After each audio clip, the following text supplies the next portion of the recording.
அனைவருக்கும் நல்வணக்கம் மக்களே. இந்த பிளாக்ல நம்ம என்ன பார்க்க போறோம்னா ஸ்ரீசைலம் மல்லிகார்ஜுன சுவாமி கோவிலையும் பார்க்க போறோம். அதே போல பார்த்தீங்கன்னா இங்க இருக்கிற அக்கமடேஷன் மற்றும் மற்ற ஃபெசிலிட்டிஸ் என்ன இருக்கு, இந்த கோவிலுடைய தல வரலாறு எல்லாத்தையும் பார்க்க போறோம். வாங்க வீடியோக்குள்ள போகலாம்.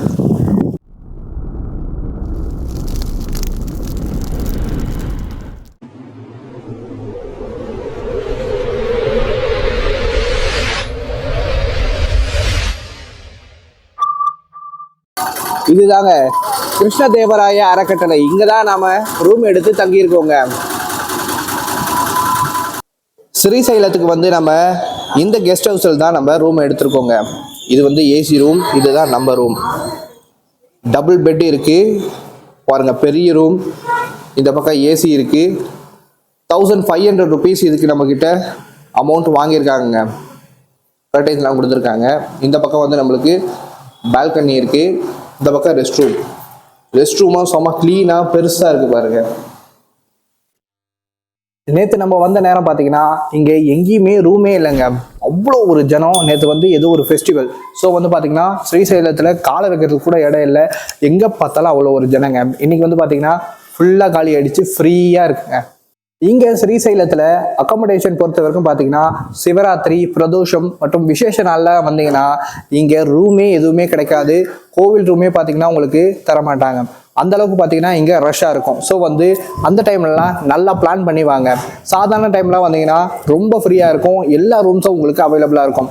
அப்போல்லாம் உங்களுக்கு பார்த்தீங்கன்னா வெறும் 500 rupeesலேயே உங்களுக்கு ரூம் கிடைக்கும். ஆனால் ஃபெஸ்டிவல் டைம்லலாம் வந்தீங்கன்னா நீங்கள் 1000 2000 கொடுத்து ரூம் எடுக்க வேண்டியதாக இருக்கும். இது நம்ம கோவிலுக்கு போகிற வழியில் இருக்கிற பஸாருங்க. ஃபுல்லாக பார்த்தீங்கன்னா கோவிலுக்கு உண்டான பொருட்கள் இருக்கும். அதுக்கப்புறம் ஷாப்பிங் பண்ணுறதுக்கு எல்லாமே இருக்குங்க. இங்கே பாருங்கள், இது பேகு கடை. இந்த பக்கம் பார்த்தீங்கன்னா பூஜை ஐட்டம்ஸ் எல்லாமே இருக்குது இந்த கடையில். அப்படியே இந்த ரோடு ஃபுல்லாக பார்த்தீங்கன்னா இதே போல் கடை தாங்க. அப்படியே ஸ்ட்ரைட்டாக போயிட்டே இருக்க வேண்டியதுதான் நம்ம. நீங்கள் ஜஸ்ட் எனக்கு ஆப்போசிட்டில் பார்க்குறது தான் ஸ்ரீசைலம் கோவிலுடைய ராஜகோபுரம். இந்த வழியாக நம்ம போகிறதுக்கு யாருக்குமே அனுமதி கிடையாது. அந்த பக்கம் போயிட்டு சுற்றிட்டு வரணுங்க. ஜஸ்ட் கோவிலேருந்து இந்த பக்கம் அப்படியே லெஃப்டில் திரும்பினீங்கன்னா இந்த பக்கம் உங்களுக்கு இந்த ரோட்டில் ஃப்ரீ தரிசனம் போகிறதுக்கு உண்டான லைன் இருக்குது. அப்படியே இன்னும் கொஞ்சம் தள்ளி போனீங்கன்னா மற்ற தரிசனத்துக்கு உண்டான வழி எல்லாமே இந்த பக்கம் தாங்க இருக்குது. கோவிலில் இருந்து அப்படியே ஜஸ்ட் ஆப்போசிட்டில் ஒரு ரோடு வருங்க. இதில் நேராக நீங்கள் போயிட்டே இருந்தீங்கன்னா ஸ்ரீசைலம் பஸ் ஸ்டாண்டு அங்கே தாங்க இருக்குது.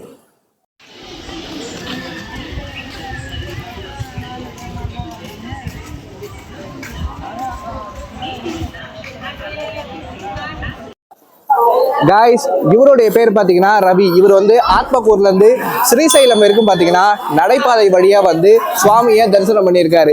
இங்கே நிறைய பேர் மாலை போட்டு வந்தோம் சுவாமியை தரிசனம் பண்ண வராங்க. மகாராஷ்டிராலேருந்து வந்திருக்காரு. Hi bro. ஸ்ரீசைலத்தோடைய மேப்புங்க. நம்ம இப்போ இந்த இடத்துல கோவிலில் இருக்கோம். பாதாள கங்கா அங்கே இருக்குது. மற்றது எல்லாமே இதில் இருக்குது பாருங்க. நேற்று ஸ்ரீசைலத்தில் ஏதோ ஃபெஸ்டிவல் அப்படின்னு சொல்லியிருந்தேன் இல்லையா, இங்கே பாருங்கள். அதுக்காக டெம்பரரி கிளாக் ரூம் மக்களுக்காக ஏற்படுத்தியிருக்காங்க. நேற்று செம்ம ஜனங்க கோவிலில் வேண்டுதலுக்காக நம்ம தேங்காய் வாங்கி உடைக்கிறோம் இல்லையா, அந்த தேங்காயும் இங்கே கோவிலே விற்கிறாங்க. கோகனட் சேல்ஸ் கவுண்டர் 20 rupees ஒரு கோகனட்டுக்கு இங்கே சார்ஜ் பண்ணுறாங்க. இதோ பாருங்க கைஸ், நான் இதுதான் சொன்னேன், இந்த வழியில் தான் வரணும். அப்படியே வந்தீங்கன்னா ஃப்ரீ தரிசனத்துக்கு அங்கே ஒரு கூட்டம் நிற்கிதா, அப்படியே மசான்னு அது எல்லாமே ஃப்ரீ தரிசனத்துக்காக நின்றுக்கிட்டு இருக்குங்க.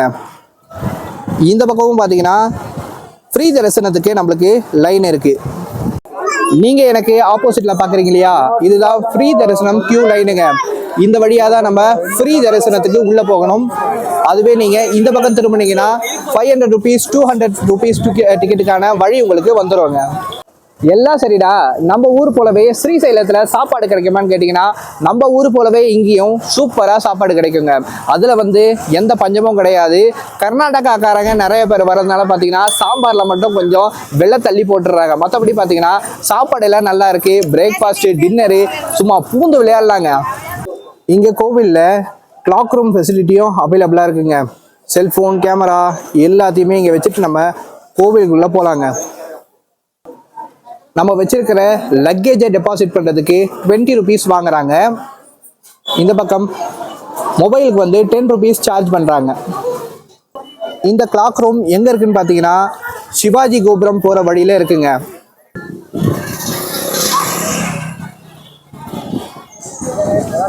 அது என்னடா சிவாஜி கோபுரம், அது எங்க இருக்குன்னு கேட்டீங்கன்னா அதுதான் கோவிலுக்கு பேக் சைட்ல இருக்கிற கோபுரங்க. நீங்க எக்ஸிட் ஆகும் போதும் அந்த கோபுரம் வழியா தான் வெளியில வருவீங்க. அந்த வழியில வரும்போது பாத்தீங்கன்னா உங்களுக்கு லட்டு கவுண்டர் இருக்கும். லட்டு கவுண்டருக்கு இந்த எனக்கு பின்னாடி தெரியுது இல்லையா, இந்த வழியா தான் போகணும். அதே போல பாத்தீங்கன்னா 500 rupees டிக்கெட் வந்து பாத்தீங்கன்னா அதிசீக்கிர தரிசனம் அப்படின்னு சொல்லுவாங்க. அதுக்கும் இந்த வழியில தான் போகணும். 200 rupees டிக்கெட் சீக்கிர தரிசனம், அதுவுமே இந்த வழியில போனாதான் உங்களுக்கு பாசிபிள் ஆகும். இது ஏற்கனவே நான் உங்களுக்கு சொன்னதுதாங்க. இது வந்து பாத்தீங்கன்னா சிவாஜி கோபுரம் போற வழிங்க. அங்க ஃபர்ஸ்ட் பாயிண்ட்லயே பாத்தீங்கன்னா 200 500 சீக்கிர தரிசனம் போறதுக்கு உண்டான வழி இருக்குங்க. இந்த பக்கமா போனீங்கன்னா உள்ளேயே கவுண்டர் இருக்கு. நீங்க டிக்கெட் எடுத்துட்டு சீக்கிரமா போய் சுவாமியை தரிசனம் பண்ணலாம். ஸ்ரீசைலத்துல பார்க்க வேண்டிய இடம் இதெல்லாங்க. அதுக்குண்டானது எல்லாமே இதுல கொடுத்துருக்காங்க.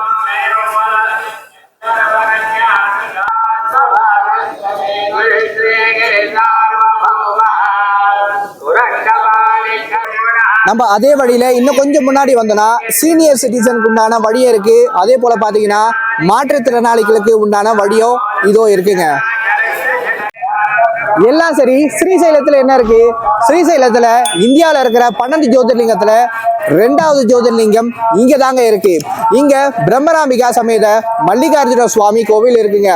இந்த ஸ்தலத்துல தான் நந்தி அவதாரம் செஞ்சாருங்க. இப்ப நீங்க எனக்கு முன்னாடி பாக்குறது தான் வெஸ்ட் கோபுரங்க, ஹரிஹர ராய கோபுரம். இதுவும் பாத்தீங்கன்னா பேக் சைட்ல வந்தா உங்களுக்கு தெரியுங்க. இந்த ஸ்ரீசைலம் மல்லிகார்ஜுன சுவாமி கோவில்ல வெறும் ஜோதிர்லிங்கம் மட்டும் ஃபேமஸ் இல்லைங்க. உள்ள வந்து பிரம்மராம்பிகா சன்னதி இருக்குன்னு சொன்னேன் இல்லையா, அந்த சன்னதி பார்த்தீங்கன்னா இந்தியாவில் இருக்கிற 51 சக்தி பீடங்கள்ல ஒரு சக்தி பீடங்க. அது மட்டும் இல்லை, 18 மகா சக்தி பீடங்கள்ல ஃபர்ஸ்ட் சக்தி பீடம் அதுதான். இந்தியாவில் இருக்கிற சக்தி பீடத்துல 3வது இடத்துல இருக்கு பிரம்மராம்பிகாவுடைய சன்னதி. அதே போல பார்த்தீங்கன்னா இந்த இடத்துல சத்தியோடைய கழுத்து பகுதி விழுந்ததா ஐதீகங்க. இந்த ஸ்ரீசைலம் கோவிலுடைய ஸ்தல வரலாறு என்னன்னு தெரிஞ்சுக்கலாங்க. இந்த ஸ்ரீசைலம் பார்த்தீங்கன்னா நந்தி அவதரித்த இடம் அப்படின்னு உங்களுக்கு சொல்லியிருப்பேன். அதுக்குண்டான கதையை நம்ம பார்க்கலாம். சிலாதர் அப்படின்ற ஒரு மகாமுனிவர் இருக்காருங்க. அவருடைய மனைவியுடைய பேர் பார்த்தீங்கன்னா சித்திரவதி.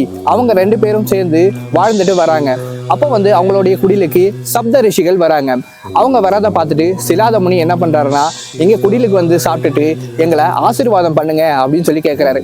ஆனா குழந்தை பேரு இல்லாத இடத்துக்கு நாங்க வாசம் செய்வது இல்லை அப்படின்னு சொல்லிட்டு அதை மறுத்துடுறாங்க. இதை கேட்ட உடனே நம்ம சிலாதருக்கு ரொம்ப வந்து மனசு கஷ்டமாயிடுது. சப்த ரிஷிகளும் அங்கிருந்து திரும்பவும் போயிடுறாங்க. இதனால தனக்கு ஒரு பிள்ளை வேண்டும் அப்படின்னு சொல்லிட்டு சிவனை நோக்கி பஞ்ச அக்னியில நின்று தவம் செய்யறாரு சிலாதர். 1000 தேவ ஆண்டுகள் தவம் செஞ்சு சிவனை மகிழ்விக்கிறாரு. சிவன் அவர் முன்னாடி தோன்ற உடனே சிலாதர், உங்க அம்சத்துல எனக்கு ஒரு மகன் பிறக்கணும் அப்படின்னு கேட்கிறாங்க. சிவன் வந்து ததாஸ்து அப்படின்னு சொல்லிட்டு மறைஞ்சிடுறாருங்க. அதுக்கு பிறகு சிலாதர் ஒரு வேள்வி செய்யறதுக்காக மக்களோட சேர்ந்து ஒரு நிலத்தை உழுறாருங்க. அந்த இடத்துல இருந்து ஒரு தங்க பெட்டி வெளிப்படுது. அந்த தங்க பெட்டியை திறந்து பார்க்கறாரு. திறந்து பார்க்கும்போது 4 கைகள் 3 கண்களோட ஒரு குழந்தை வந்து தென்படுதுங்க. அந்த நேரத்துல ஒரு அசரீரி ஒலிக்குது. சிலாதா, அந்த பெட்டியை திறந்து பாரு, நீ கேட்ட வரத்துக்கு உண்டானது உனக்கு அந்த பெட்டியில கிடைக்கும் அப்படின்னு சொல்லிட்டு அந்த அசரீரி சொல்லிட்டு மறைஞ்சிருது. தனக்கு கிடைச்ச அந்த பெட்டியை அசரீரி சொன்னபடியே மூடி மீண்டும் திறக்கிறாருங்க. திறக்கும் போது அந்த 4 கைகள் 3 கண்கள் எல்லாம் மறைஞ்சி ஒரு அழகிய ஆண் குழந்தை அவர் கண்ணுக்கு தெரியுதுங்க. அதை கொண்டு போய் சித்திரவதி கிட்ட, அவருடைய மனைவியாகிய சித்திரவதி கிட்ட காமிச்சு ரொம்பவும் மகிழ்ச்சி அடைகிறாரு சிலாதர். தங்களுக்கு கிடைச்ச அந்த குழந்தைக்கு நந்தின்னு பெயர் சூட்டி அவங்க வளர்த்துக்கிட்டு வராங்கங்க. நந்தி சின்ன வயசுலயே பாத்தீங்கன்னா வேதம், ஞானம், கல்வி, கலைன்னு சொல்லிட்டு எல்லாத்துலயுமே தேர்ச்சி பெற்று விளங்குறாரு. ஒரு நாள் சிலாதருடைய ஆசிரமத்துக்கு மித்ரா, வருணர் அப்படின்ற முக்காலத்தையும் உணர்ந்த தேவர்கள் 2 பேர் ஆசிரமத்துக்கு வராங்க. அவங்கள நல்லபடியா நந்தி உபசரிக்கிறாரு. அவருக்கு வந்து பாத்தீங்கன்னா நல்லபடியா இவங்க ஆசீர்வாதம் பண்றாங்க. என்ன ஆசீர்வாதம் பண்றாங்கன்னா, என்றும் புகழோட ஒரு நல்ல பதவியை அடைவாய் அப்படின்னு ஆசீர்வாதம் பண்றாங்க. இதை கேட்ட சிலாதர் பயங்கரமா திடுக்கிட்டு போறாருங்க. உடனே சிலாதர், முக்காலமும் உணர்ந்த நீங்க ஏன் என்னுடைய மகனை இது போல ஆசீர்வாதம் பண்ணீங்க அப்படின்னு சொல்லி கேட்கிறாருங்க. அதுக்கு அவங்க சொன்னது, நந்திக்கு பூமியில 8 ஆண்டு காலம் தான் வாழ்க்கை, இன்னும் 1 வருஷம் தான் அவன் உயிரோட இருப்பான் அப்படின்னு சொல்லி சொல்றாங்க. இதை கேட்ட சிலாதர் மனமுடைஞ்சு அங்கேயே உட்கார்ந்துடுறாருங்க. உடனே நந்தி சிலாதர்கிட்ட சொல்றாரு, அப்பா நீங்க ஒன்றும் கவலைப்படாதீங்க, நான் கண்டிப்பா சிவபெருமானை நோக்கி தவம் இருந்து அவர்கிட்ட இருந்து நான் சாகா வரத்தை பெற்றுட்டு வருவேன் அப்படின்னு சொல்றாரு. ஆனா சிலாதர் என்ன சொல்றாருன்னா, மகனே, நானே 1000 ஆண்டுகள் தவம் செஞ்சுதான் சிவபெருமான் எனக்கு காட்சி தந்தாரு. அதுக்கப்புறமா தான் உன்னையே வரமாக கொடுத்தார். இது இப்படி இருக்கும்போது உனக்கு 1 வருஷம் மட்டும் தான் ஆயுட்காலம் இருக்கு. எப்படி நீ சாகாவரம் பெற்றுட்டு வர முடியும் அப்படின்னு நந்தி கிட்ட கேட்கிறாரு. ஆனா நந்தி, இறைவன் பக்தியில தான் இருக்காரு, எனவே நான் கண்டிப்பா இதுல வெற்றி பெறுவேன் அப்படின்னு சொல்லிட்டு அப்பா கிட்ட ஆசீர்வாதம் வாங்கிட்டு தவம் செய்ய கிளம்புறாரு. நந்தி அப்பா கிட்ட ஆசீர்வாதம் வாங்கிட்டு நேரா புவனை நதிக்கு போறாருங்க. அதுல மூழ்கி 1 கோடி முறை தன்னுடைய மூச்சை அடக்கி ருத்ரநாமம் ஜபிக்கிறாரு. அவருடைய பக்தியை மெச்சி சிவபெருமான் அவருடைய கண்ணுக்கு முன்னாடி வராருங்க. கண்ணுக்கு முன்னாடி வரும்போது, மகனே, உனக்கு என்ன வர வேணும்னு கேட்கிறாரு. ஆனா நந்தி சிவபெருமானை பார்த்த உடனே அவர் மீது கொண்ட பக்தியால, அன்பால என்ன கேட்கிறாருன்னா, நான் மேலும் 1 கோடி முறை உங்களுடைய ருத்ரநாமத்தை ஜபிக்கணும் அப்படின்னு கேட்கிறாரு. சிவபெருமானுக்கு ஒரே ஆச்சரியம், என்ன இவன் எல்லாத்தையும் மறந்துட்டு இருக்கான் அப்படின்னு சொல்லிட்டு அவருக்கு ஒரு சோதனை வைக்கிறாருங்க. மீண்டும் அவருக்கு 1 கோடி முறை ருத்ரநாமம் ஜபிக்கிறதுக்காக அவருக்கு அனுமதி கொடுக்கிறாரு. மீண்டும் நந்தி புவனை நதியில மூழ்கி 1 கோடி முறை ருத்ரநாமம் ஜபிச்சு முடிக்கிறாரு. திரும்பவும் சிவபெருமான் வராருங்க. அப்பவும் திரும்பவும் இன்னொரு 1 கோடி முறை நானு ருத்ரநாமம் ஜபிக்கணும் அப்படின்னு கேட்கிறாரு. இதே போல தொடர்ச்சியா 7 முறை சிவபெருமான் பாத்தீங்கன்னா அடுத்தடுத்து நானு இன்னும் ருத்ரநாமத்தை ஜபிச்சுக்கிட்டே இருக்கணும் அப்படின்னு சொல்லிட்டு சிவபெருமான் கிட்ட கேட்கிறாரு நந்தி. இதனால ரொம்பவும் மகிழ்ச்சி அடைஞ்ச சிவபெருமான், சிலாதரின் மகனே, நீ இதுவரைக்கும் 7 கோடி முறை ருத்ரநாமத்தை ஜபிச்சிருக்க. இதுக்கே நான் உனக்கு எல்லா லோகத்துல இருக்கிற தலைமை பதவியும் உனக்கு நான் வழங்கணும். இதுக்கு மேலேயே நீ ருத்ரநாமத்தை சொன்னா உனக்கு என்ன கொடுக்கறதுன்னு எனக்கே தெரியல அப்படின்னு சிவபெருமான் நந்தி கிட்ட சொல்றாருங்க. இதனால சிவபெருமான் அந்த இடத்துலயே நந்திக்கு சதுர்புஜ நாகபூஷண அவதாரத்துல காட்சி தராருங்க. இந்த அவதாரத்துல பாத்தீங்கன்னா சிவபெருமான் அவருடைய குடும்பத்தோடையும் 3 தேவர்களும் 3 தேவியர்களும் ஒன்னா இருப்பாங்க. அதே இடத்துல தேவாதி தேவர்கள் எல்லாருமே புடைசூழ சிவபெருமான் நந்திக்கு காட்சி தந்து நந்தியை தன்னுடைய வாகனமா அந்த இடத்துல ஏத்துக்கிட்டாருங்க. அப்படி நம்ம சிவபெருமான் நந்தியை வாகனமா ஏத்துக்கிட்ட இடம் தாங்க இந்த ஸ்ரீசைலம். இந்த ஸ்ரீசைலத்துல நந்தியே மலையாக இருக்கிறதா ஐதீகங்க. அதே போல இங்க இருக்கிற நந்தி கர்ஜனிக்கும் போது கலியுகம் முடிகிறதா ஒரு ஐதீகம் இருக்கு. நம்ம இந்த ஸ்ரீசைலத்துல மல்லிகார்ஜுன சுவாமியை தரிசனம் பண்ணும்போது குருஷேத்திரத்துல 1000 முறை தானம் செஞ்ச பலனையும், கங்கை நதியில 2000 முறை குளிச்சதுக்கு உண்டான பலனையும், நர்மதை நதிக்கரையில பல்லாயிரம் ஆண்டுகள் தவம் இருந்த பலனையும், காசி நகரில் ரொம்ப நாள் வாழ்ந்த பலனையும் ஒன்னா பெற முடியும் அப்படின்றது இங்க ஒரு மிகப்பெரிய ஐதீகங்க. இங்க நம்ம ஸ்ரீசைலம் மல்லிகார்ஜுன சுவாமி கோவிலுக்குள்ள பாத்தீங்கன்னா கோபுர கலசத்துல திரிசூலம் ஊன்றி இருக்குங்க. அது எதுக்காகன்னு கேட்டீங்கன்னா, சிவபெருமானே இந்த ஸ்தலத்துல திரிசூலத்தை ஊன்றி நின்னதா ஒரு ஐதீகம்ங்க. இது தேவஸ்தானத்துடைய சேல்ஸ் கவுண்டருங்க. இங்க பாருங்க, இதுல ஊதுவத்தி எல்லாமே விற்கிறாங்க. நல்லா கம்மியான பிரைஸ்ல இருக்கு, வாங்கி யூஸ் பண்ணிக்கோங்க. நல்ல ப்ராடக்ட்ஸுங்க, செம்ம வாசனையா இருக்கு. இங்க இருந்து நம்ம இப்போ இவ்வளவு நேரம் இதே ரோட்ல தானே நடந்து வந்தோம். இங்கேயே பாத்தீங்கன்னா இந்த சேல்ஸ் கவுண்டர் பக்கத்துலயே லட்டு கவுண்டர் இருக்குங்க. இங்க உள்ள போய் பார்க்கலாம். இதோ பாருங்க காய்ஸ், இது எல்லாமே லட்டு கவுண்டர் தாங்க. ஒரு இடத்துல நீங்க டிக்கெட் வாங்கணும், பக்கத்துல அப்படியே லட்டு வாங்கிட்டு வர வேண்டியதா. ஒரு லட்டு 20 ருபீஸுங்க. இந்த பக்கம் பாருங்க எவ்வளவு கவுண்டர் இருக்குன்னு சொல்லிட்டு. இதோ கைஸ், இப்போ நாமளும் டோக்கன் வாங்கியாச்சு. 25 லட்டு வாங்குறோம், 500 ருபீஸ் ஆகியிருக்குங்க. இந்த கவர் பார்த்தீங்கன்னா தனியாக 5 ருபீஸ் எக்ஸ்ட்ராவாக சார்ஜ் பண்ணுவாங்க இந்த லட்டை கேரி பண்ணுறதுக்காக. கைஸ், இதுதான் ஸ்ரீசைலம் லட்டுங்க. சைஸ் எவ்வளோன்னு பாருங்க. இது 20 ருபீஸுங்க. கிட்டத்தட்ட பார்த்தீங்கன்னா திருப்பதி லட்டு மாதிரி தான் இருக்கும். ஆனால் திருப்பதி லட்டு ரொம்ப ரொம்ப நல்லா இருக்கும். இது ஓரளவுக்கு நல்லா இருக்குங்க, நல்லா சாப்பிட்ற அளவுக்கு இருக்கும். பூரா நெய் தாங்க. Sales counter and laddu counter பார்த்தீங்க இல்லையா, அங்கேருந்து நீங்கள் ரைட் எடுத்து உள்ளே போனாங்க. இந்த பக்கம் போனால் நம்மளுக்கு சிவாஜி கோபுரம் வரும். அந்த இடத்துல உங்களுக்கு விபூதி, குங்குமம் எல்லாமே விற்பாங்க. அந்த ஸ்டால் உங்களுக்கு நான் கிட்ட போய் காமிக்கிறேன். நீங்கள் கோயிலேருந்து எக்ஸிட் ஆகும்போது பார்த்தீங்கன்னா இந்த மாதிரி நிறைய ஸ்டால்ஸை பார்க்கலாங்க. விபூதி, குங்குமம் விற்பாங்க, செம்ம வாசனையாக இருக்குங்க. இங்கே பாருங்கள், இங்கே குங்குமம் இருக்கு, இங்க விபூதி இருக்குங்க. இதோடைய பிரைஸ் 50 ருபீஸ். அதாவது குங்குமம் 50 ருபீஸ், விபூதி 30 ருபீஸுங்க. இது ஸ்ரீசைலம் கோவிலுடைய ஸ்பெஷல் விபூதி, ஸ்பெஷல் குங்குமம். கிட்ட உங்களுக்காக எடுத்து காமிக்கிறாங்க.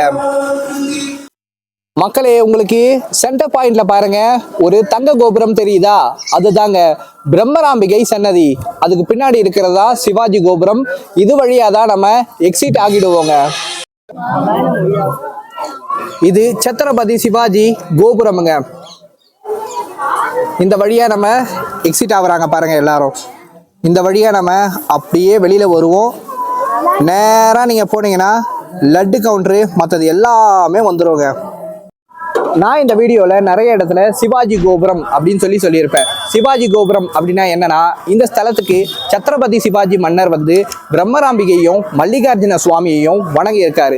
அப்போ அம்பிகை வந்து அவருக்கு ஒரு வீரவாளை பரிசா கொடுத்துருக்காங்க. அந்த வீரவாளை வச்சு நிறைய போர்ல சத்ரபதி சிவாஜி ஜெயிச்சிருக்காரு. அதுல ஜெயிச்சுதான் இந்து ராஷ்டிரத்தை அவர் வந்து வென்று எடுத்திருக்காருங்க. அதனாலதான் பாத்தீங்கன்னா அந்த கோபுரத்துக்கு சிவாஜி கோபுரம் அப்படின்னு பெயரை வச்சிருக்காங்க. இவரும் வந்து பாத்தீங்கன்னா இந்த கோவிலுக்கு நிறைய திருப்பணி செஞ்சிருக்காருங்க. ஆக்சுவலா இப்ப நம்ம சாமியை பார்க்க வரலங்க. ஆனா சிவாஜி கோபுரம் பக்கத்துல வந்த உடனே பாத்தீங்கன்னா வெளியில போறவங்களுக்கு எல்லாருமே சுவாமி கையில இருந்து சுண்டல் கொடுத்தாங்க. நானும் கொஞ்சம் வாங்கி பிரசாதம் சாப்பிட போறேங்க. உள்ள இருக்கிற சன்னதி அமைப்பு பாத்தீங்கன்னா ரொம்ப வித்தியாசமா இருக்குங்க. ஸ்ரீசைலம் மல்லிகார்ஜுன சுவாமி பாத்தீங்கன்னா தரையில இருப்பாரு. அங்க இருந்து 30 படி மேல ஏறி வந்து நம்ம ஸ்ரீசைலம் பிரம்மராம்பிகா சன்னதியை தரிசனம் பண்ணிட்டு வெளியில அப்படியே வந்துட வேண்டியதாங்க. வெளியில வந்துட்டு அப்படியே நீங்க நேரா போயிட்டே இருந்தீங்கன்னா லட்டு கவுண்டரும் வந்துடும். அதே போல இந்த விபூதி ஸ்டால் எல்லா இடத்துலயும் இருக்கும். உங்களுக்கு தேவைன்னா வாங்கி யூஸ் பண்ணிக்கோங்க.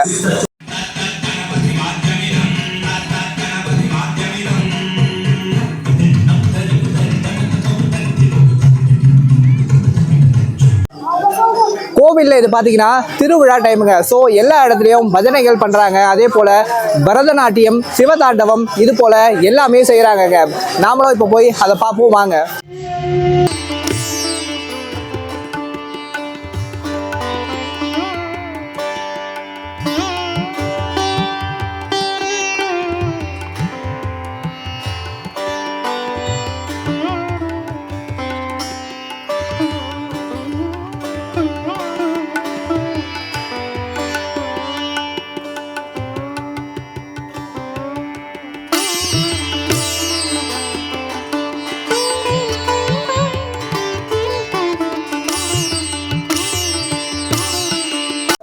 நம்ம ஸ்ரீசைலம் மல்லிகார்ஜுன சுவாமிக்கு தமிழ்லயும் பேர் இருக்குங்க.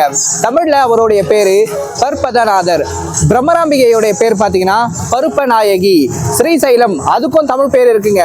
ஸ்ரீசைலம் அப்படின்னா திருப்பருப்பதம் அப்படின்னு தமிழ்ல பெயர் பெறுதுங்க. ஆந்திராவில் இருக்கிற சிவஸ்தலத்துல தேவார பாடல் பெற்ற ஒரே ஒரு சிவத்தலம் நம்ம ஸ்ரீசைலம் கோவில் மட்டும்தாங்க. மல்லிகாபுரி அப்படின்ற ஊரை சந்திரகுப்தன் அப்படின்ற அரசன் ஆண்டுகிட்டு வராருங்க. அவருடைய மகள் சந்திரரேகா அவங்க இந்த மலையில கிடைச்ச மல்லிகை பூவையும் அர்ஜுனா மலர்களையும் வச்சு இறைவனை வழிபட்டிருக்காங்க.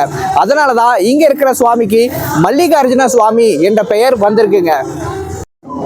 நம்ம ஸ்ரீசைலம் மல்லிகார்ஜுன சுவாமி கோவில் ஹைதராபாத்ல இருந்து 232 கிலோமீட்டர் டிஸ்டன்ஸ்ல இருக்குங்க. சென்னையில இருந்து 500 கிலோமீட்டர் டிஸ்டன்ஸ்ல இருக்கு. நம்ம சென்னையில இருந்து ஸ்ரீசைலம் எப்படி வரணும்ன்ற vlog நான் ஏற்கனவே நம்ம சேனல்ல அப்லோட் பண்ணியிருக்கேன். போய் செக் பண்ணி பாருங்க.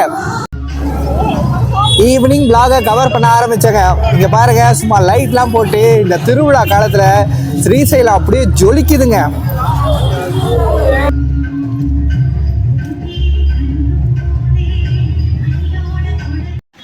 சிவஸ்தலங்களில் கைலாயத்துக்கு எப்போவுமே முதலிடம். அதே போல் இங்கே நந்தி அவதரித்த ஸ்ரீசைலம் 2வது இடம் பெறுதுங்க. இந்த ஸ்ரீசைலம் தலத்தில் நகஸ்ரீ அப்படின்ற ஒரு சிவபக்தை சிவனை நோக்கி தவம் இருந்தாங்க. அவங்க தவத்துக்கு மனம் மகிழ்ந்த சிவபெருமான் அவங்களுக்கு ஒரு வரம் கொடுத்தாங்க.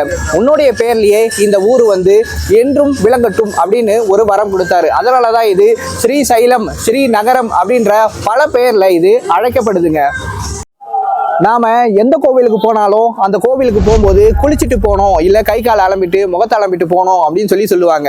ஆனால் ஸ்ரீசைலத்தில் நீங்கள் அதை எதையுமே செய்ய தேவையில்லை.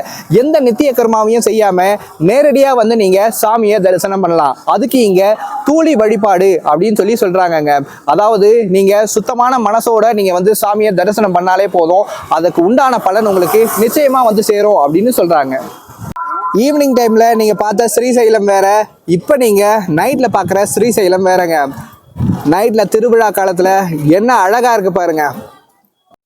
தேவார பாடல் பெற்ற 274 சிவஸ்தலங்கள்ல இந்த ஸ்ரீசைலம் 268வது சிவஸ்தலங்க. இந்த கோவில்ல திருஞான சம்பந்தர், அப்பர், சுந்தரர் இவங்க எல்லாருமே பாடல் பாடியிருக்காங்க. இந்த ஸ்தலத்தோடைய பேர் வந்து ஸ்ரீசைலம். சைலம் என்றால் மலை. நந்தியே வந்து இங்க மலையா நின்று சிவனை தாங்கிறதுனால இது ஸ்ரீசைலமா இருக்குங்க. நம்ம ஸ்ரீசைலம் கோவில்ல பாத்தீங்கன்னா தீர்த்தம் வந்து பாதாள கங்கையா இருக்குங்க. இங்க கிருஷ்ணா நதி தான் ஓடுது, இருந்தாலும் இங்க பாதாள கங்கை அப்படின்னு சொல்லி தான் அழைக்கிறாங்க. அந்த பாதாள கங்கையில நம்ம முன்னோர்களுக்கு திதி கொடுத்து எல்லாரும் வணங்குறாங்க. அந்த கிளிப்பை உங்களுக்கு நான் இதுல ஜாயின் பண்ணி காமிக்கிறேன். இந்த ஸ்ரீசைலம் பாதாள கங்கால எல்லாருமே அவங்களுடைய முன்னோர்களுக்காக தர்ப்பணம் கொடுத்து வேண்டிக்கிறாங்க. ஸ்ரீசைல ஸ்ருங்கே விபுதாதி சங்கே துலாதரி துங்கே விமுதா வசந்தம் தமர்ஜனம் மல்லிக பூர்வமேகம் நமாமி சம்சார சமுத்திர சேத்தும். சென்னையில இருந்து ஜஸ்ட் 500 கிலோமீட்டர்ஸ் தான் மக்களே. தாராளமா நீங்க இங்க வந்து சுவாமியை தரிசனம் பண்ணலாம். செம்ம எக்ஸ்பீரியன்ஸா இருக்கும் உங்களுக்கு. நாம சென்னையில இருந்து ஸ்ரீசைலம் வரதுக்கு டைரக்டா சூப்பர் லக்ஸரி பஸ் ஏபிஎஸ்ஆர்டிசி இது இருந்துச்சுங்க. ஆனா கொரோனா வந்ததுல இருந்து எல்லாத்தையுமே கேன்சல் பண்ணிட்டாங்க. ஸோ நம்ம சென்னையில இருந்து ஓங்கோல் வந்து, ஓங்கோல்ல இருந்து மார்கப்பூர் வந்து, மார்கப்பூர்ல இருந்து ஸ்ரீசைலம் வர வேண்டியதா இருக்கு. இந்த டிராவலிங் பிளாக் வீடியோ நம்ம சேனல்ல ஏற்கனவே அப்லோட் பண்ணியிருக்கேன். செக் பண்ணி பாருங்க. நான் ஐ பட்டன்லயும் டிஸ்கிரிப்ஷன்லயும் திரும்பவும் கொடுக்குறேன். இதோட நம்ம ஸ்ரீசைலம் கோவில் பிளாக் எண்டுக்கு வருது மக்களே. எல்லாருக்கும் இந்த வீடியோ பிடிச்சிருக்கோம் நம்புறேன். மறக்காம நம்ம உதயா டூரிஸ்ட் சேனலுக்கு லைக் அண்ட் சப்ஸ்கிரைப் பண்ணிடுங்க. மறக்காம எல்லாருக்கும் இந்த வீடியோவை ஷேர் பண்ணுங்க. சீக்கிரமாவே நம்ம அடுத்து ஒரு சூப்பரான பிளாக்ல சந்திக்கலாம். அனைவருக்கும் ரொம்ப ரொம்ப நன்றி மக்களே.